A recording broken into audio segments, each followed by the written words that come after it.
Hey, and welcome. You are discovering how to shed that midlife belly holistically while having a lot of fun. Now, today we dive into drinking your water. I bet you are going to walk away with mind blown when you realize how essential this step is to your weight loss. And hello, I'm Sharlene Stiles, certified holistic nutritionist, life coach, and metabolism mechanic. And I'm Cheryl Gordon. I help midlife women sleep better, feel stronger, and lose weight with the tools of yoga and mindfulness. I'm too busy to drink water. I don't like the taste of water. Does coffee count? Do you hear this from your client, Sharlene? Oh, yeah, all the time. And the one that I hear most is, I know I should drink more water, but, and then there's a whole series of reasons why that it's just not possible. And that is often the reason that metabolism can feel sluggish. So when we're dehydrated, even if it's just mildly, everything slows down. Our digestion, our energy, our mental clarity, and especially detoxification processes. And when our detoxification pathways are sluggish, our body can have a harder time letting go of that stored fat. Why, you may ask? Because these toxins are often stored in our fat cells. And your body will actually hold on to fat as a buffer if it doesn't feel safe or supported enough to detox properly. And that is such a good point. I think that most people don't realize that detox isn't just about green juices or cleanses. It is happening 24/7 in the background. One of the biggest mechanisms of detoxification is breathing. And as a yoga teacher, I always have to get that info in there. Yeah, absolutely. And something we don't often talk about, right?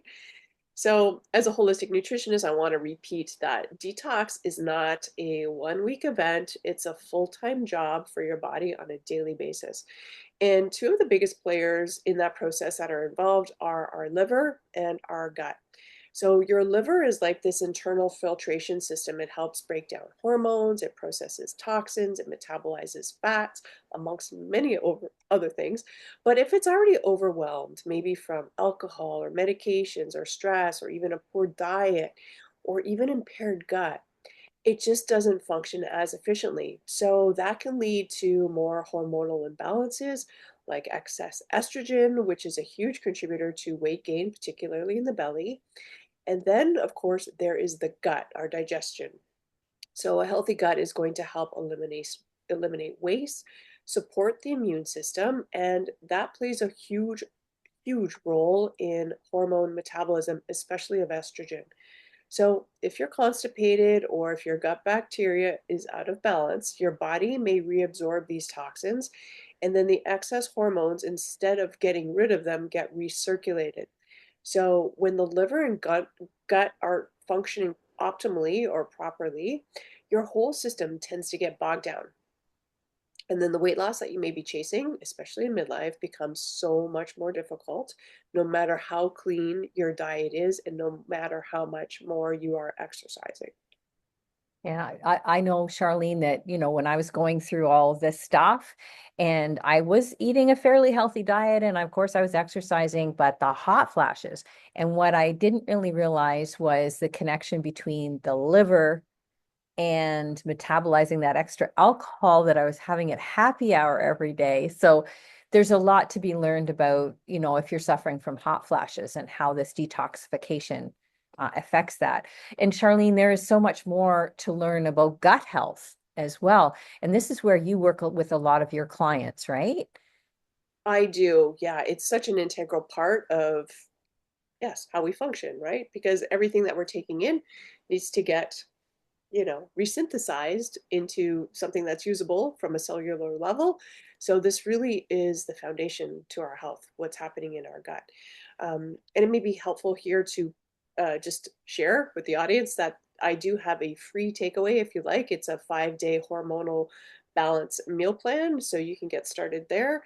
It's going to walk you through 5 sample days with specific foods and recipes of what to do and to include to balance your own hormones and help heal your gut. Yeah, yeah. Thank you. That's amazing that you offer that. Mm, Now, water getting back to hydration here, water, this is why we really want to talk about it. It helps the liver flush out toxins and function optimally. It supports nutrient absorption and overall bodily functions.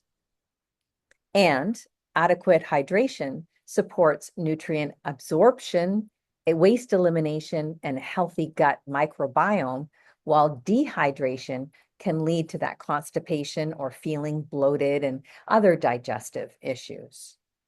Absolutely. And our stools or our bowel movements are another key mechanism for detoxification. So I really need to talk about poop with all of my clients. And it's never, people always caution me it's TMI, but as a nutritionist and a health practitioner, it is not. So it can make such a common sense difference to fix our digestive capacity by simply just having more water and to help get rid of that bloat. That belly bloat. Yes. And I'm coming back to the nervous system. I love talking about the nervous system, as you know. Stress can interfere with regularity, can interfere with the poop. And so flushing out stress through movement or adequate hydration can really improve elimination. Mm.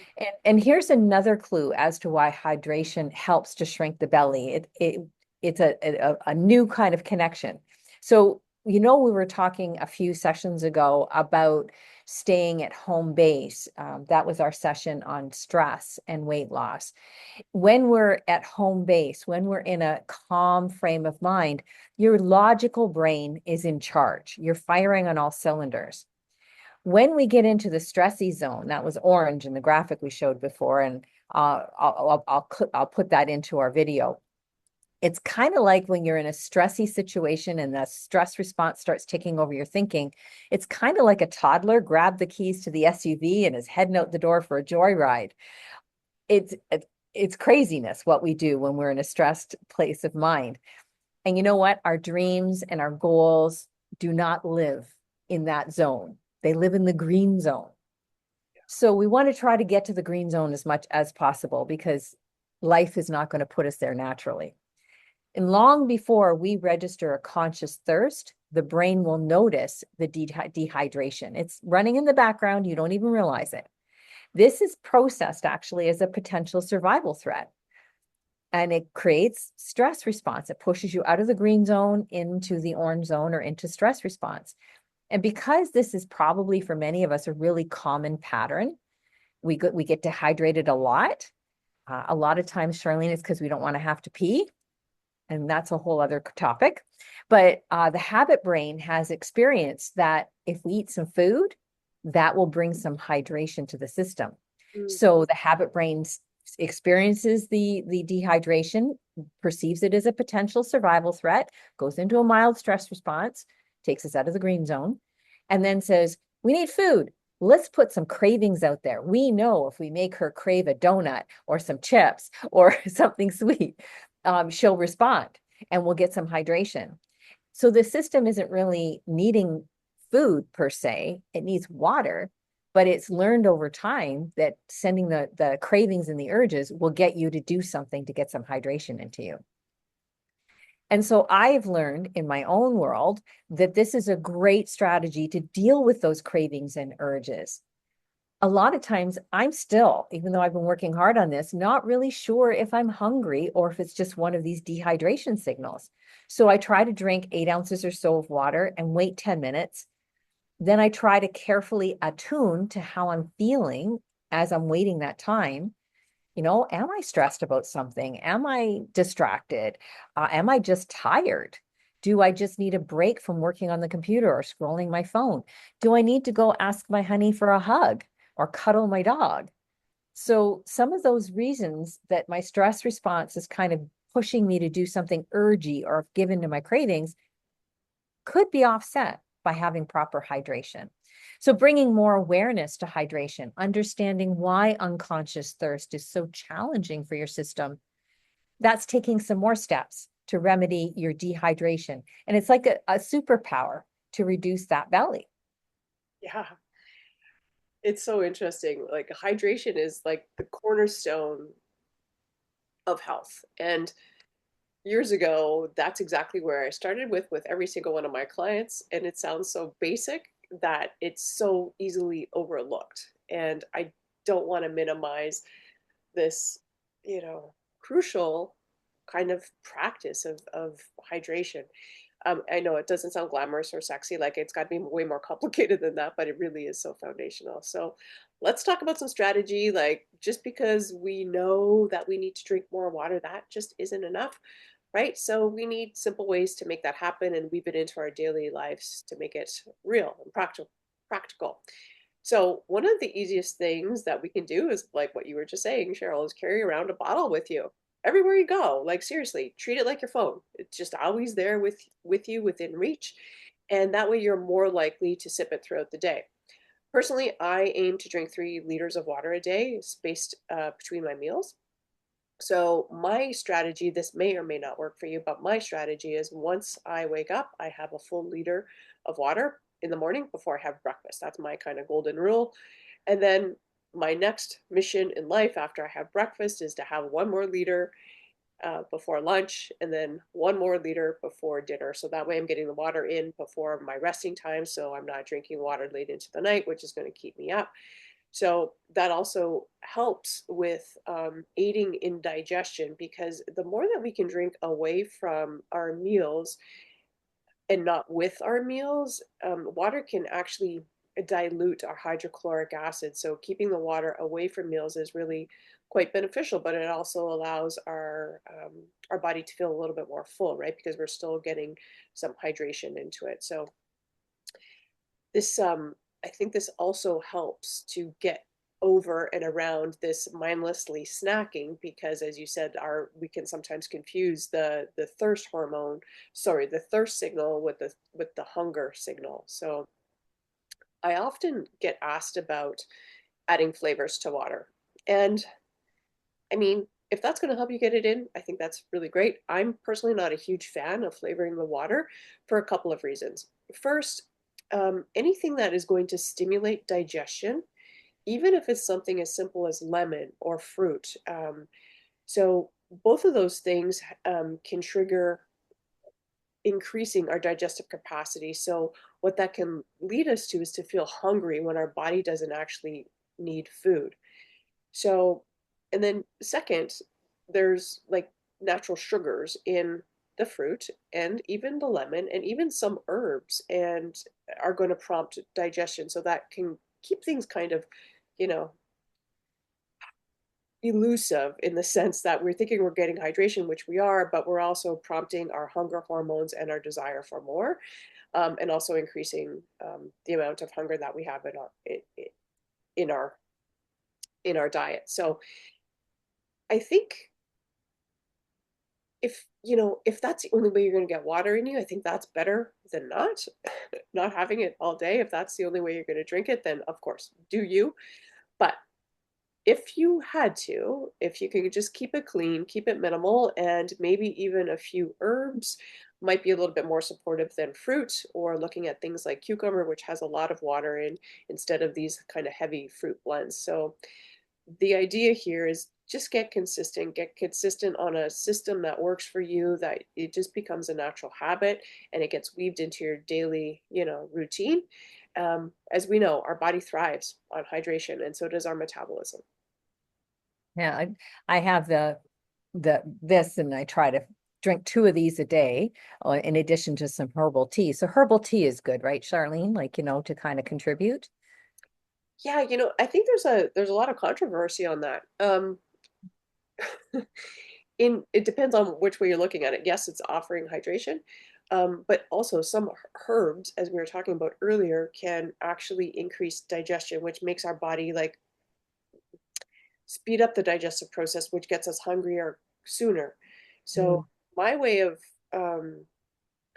kind of avoiding that is to have the herbal tea with the meal so that it's not spaced in between the meal, which then can just get us to be hungrier sooner. So I right. work on 3 meals a day, 5-ish hours apart. That's the main premise for blood sugar regulation and insulin regulation. So not everybody is doing it that way. So what I'm speaking about here may not apply to you. And if you feel like that's the way you're going to get water in, I mean, go for it. But I think straight up water would be the best for a cellular kind of prompting and support, personally. Mhm. And electrolytes, you're going to talk about electrolytes too. Yeah, it's interesting that, you know, many people try to increase the amount of water that they're drinking, which is an awesome goal to have. But your body may not be used to getting that amount of hydration. So in the beginning, it can feel like, I don't know if you ever tried to water a dead plant, like the soil is all cracked and dry, and then you try to water it and the water just like goes right through. That's kind of, in a way, what happens to our bodies sometimes when we're getting it used to having more hydration. So we need to kind of ease our way in and get our body consistent and used to, oh, this is going to be happening on a daily basis. So I would say that's one thing to start with as if you are increasing your hydration levels. The electrolytes though too, if we're just drinking plain water, without using trace minerals and these electrolytes that we're talking about, what that's going to do is it's going to leach nutrients and minerals from our body and from our cells. So adding electrolytes to the water is super important. And this may be a whole nother topic. When we talk about sodium and potassium, our bodies, maybe you remember from biology class, right? The sodium potassium pump, how nutrients get in the cell and how waste get out. So we do need sodium, we do need potassium, we do need magnesium, but there's also, a whole host of other micronutrients that our body needs that we just don't get from soil anymore. So the best and most direct way is to use a trace mineral kind of supplement, ideally, in my perspective. Get ones without sweeteners, get ones without flavorings and colors. Minerals by themselves kind of taste like crap, or you can simply add Celtic salt or Himalayan salt even to your water to get some vital trace minerals. So I hope that kind of explains what I was going to talk about from from an electrolyte perspective. And on that note, in our next episode, we'll be diving into something just as vital, community and connection, because feeling supported and emotionally nourished plays a huge role in sustainable weight loss and really in every area of well-being. Right, Sharlene, my friend? Yes, absolutely. I'm with you. I'm with you. And in the meantime, if you want to find some more resources, jump to either one of our websites. Cheryl can be found at CherylGordonYT.com, and I can be found at purenaturalhealth.ca. And again, if you found this helpful, please subscribe to this channel and give us a like or a comment below. We'd love to hear from you. Okay, that's it for today. Bye for now.